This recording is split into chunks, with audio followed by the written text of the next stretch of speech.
Daily fantasy football mini-leagues are now available on Starting 11. Join a public mini-league or compete privately against your friends. Download the Starting 11 app now and enter free-to-play or cash contests.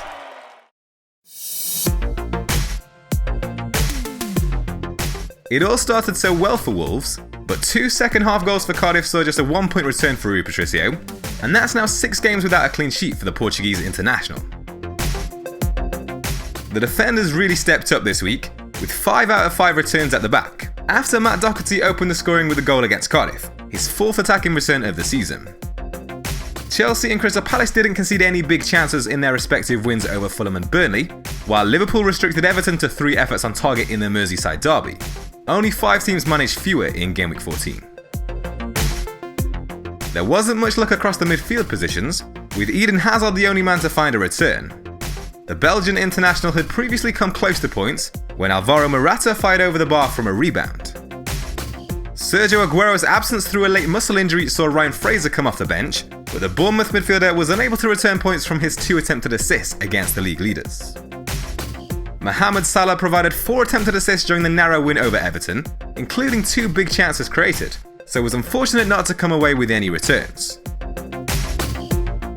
Marko Arnautovic was the only man to create more big chances than Salah in Gameweek 14, and the West Ham forward bagged an assist in the 3-0 win over Newcastle, before being subbed on the 70-minute mark, presumably with an eye on the midweek match against Cardiff. So it was just an average score of 53 points this week, seeing a drop in rank from 29k down to 34k. The games are coming thick and fast now, and we go again midweek for Gameweek 15. And with 2 free transfers available, at least 1 move is on the cards to freshen things up. The plan was always to bring in Harry Kane for the kind run of fixtures, and with Sergio Agüero uncertain to be available, that move is a fairly straightforward one to make. Although Pierre-Emerick Aubameyang was also in mind, following his brace in the North London derby. He's now scored 10 goals from his last 10 shots on target. Raheem Sterling is another premium asset on the radar, but after he completed 90 minutes against Bournemouth, and with a key fixture coming up against Chelsea at the weekend, there's perhaps a more significant risk of rotation in the midweek fixture against Watford. So for now, just the 1 transfer to bring in the Spurs forward has been made, and here's how the team is likely to shape up for Gameweek 15. Rui Patricio would be someone to move on if it weren't for all the other changes that are penciled in for the future, having picked up just 10 points from his last 6 matches. With Chelsea travelling to Molineux on Wednesday, a clean sheet looks unlikely. They've scored 6 in their last 4, and only Bournemouth and Southampton have shipped more goals than Wolves in that time. Wan-Bissaka will keep his place at the back, with Matt Doherty being the one to move to the bench, to revert back to a 4-4-2 formation, avoiding the double up on Wolves' defence. Although, with rotation likely to occur, the right wing-back may end up making his way into the team. Crystal Palace have allowed opponents just 1 goal in the last 3 game weeks, and only Leicester and Man City have faced fewer efforts on target in that time, while only Brighton, Leicester, Man City and Wolves have conceded fewer big chances. Liverpool face a Burnley side that has scored just 3 goals in the last 6 game weeks, fewer than every other team in the league, so hopefully Alexander-Arnold and Robertson don't see rotation for their midweek fixture.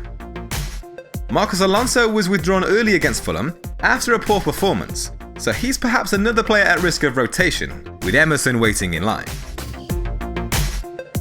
Richarlison faces a Newcastle side that were beaten 3-0 by West Ham in Gameweek 14, conceding 6 big chances, and only Burnley have allowed opponents more shots inside the box over the last 6 game weeks. Bournemouth host Huddersfield on Tuesday, a side that have shipped 14 goals on the road this season. Only Man United, Southampton, Burnley and Fulham have allowed more. Only Hazard has produced more attempted assists than Ryan Fraser in the last 4 game weeks, and only Everton, Chelsea and Man City have had more big chances than Bournemouth in home matches this season. Mo Salah will likely be making way in the near future, but not before a trip to Burnley, the league's most out of form defence. Over the last 6 game weeks, no side have conceded more goals, shots inside the box, shots on target or big chances. 3 big chances for the Egypt international in the last 4 game weeks ranks joint second amongst midfielders, along with Sterling, beaten by only Felipe Anderson. Eden Hazard is another man on thin ice, having returned just 2 assists in the last 6 game weeks.